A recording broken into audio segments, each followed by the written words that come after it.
when I became a freedom fighter, I was 8 because that was when grandmother told me that I could sit at this lunch counter at this drugstore here in Selma if I had my freedom. And I started thinking, so they're fighting for a different freedom than what Abraham Lincoln did. Abraham Lincoln made sure I was not a slave, but grandma's freedom was the good freedom. I could do all the things the white kids did that laws prevented me from doing.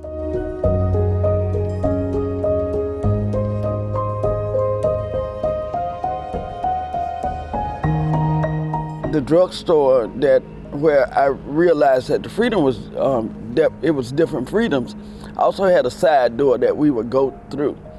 But Crest, which was our 5 and 10 cent store that we frequented, was on Broad Street, which is the main street. And the front door of the drugstore was on Broad Street.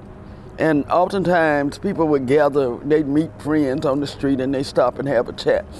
And grandmother was talking to her friend, and I was peeping in the window at the lunch counter because grandmother told me black children couldn't sit there. We were called colored then. Colored children couldn't sit there, but it didn't stop me from wanting to sit there, so every time we passed by there, I peep in the window. And she noticed, and she leaned over and she said, when you get your freedom, you can do that too.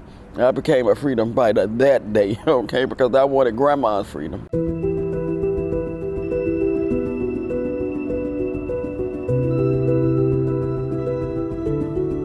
My sister Linda, she joined SNCC, the Student Nonviolent Coordinating Committee.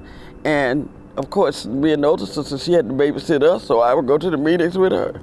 I was just a kid. And I liked the spirit of the movement, the songs, the chants. I didn't get that nonviolent stuff. I've come a long way too.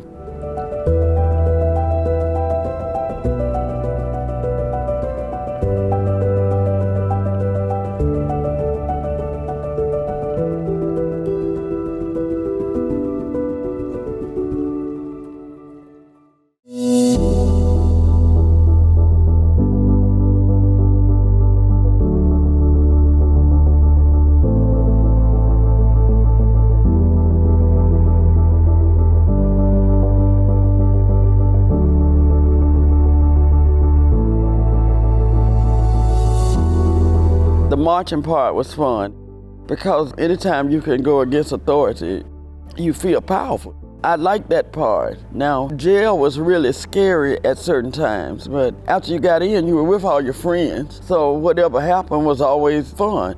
We'd sing songs and we'd be jubilant in jail, even though they were cram us in cells that were supposed to hold 2 people.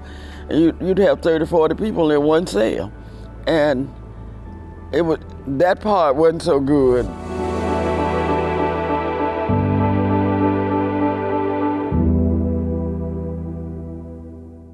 The jails be so full, I mean, we became a liability. They would just arrest us, take us off the street, and then later let us out. And none of those things ever went on our records. And that there were never any permanent records, even though when we went to the one time that I was in the prison camp, they fingerprinted and took our pictures. But when I joined the United States Army, I had to get a clearance, and nothing was there.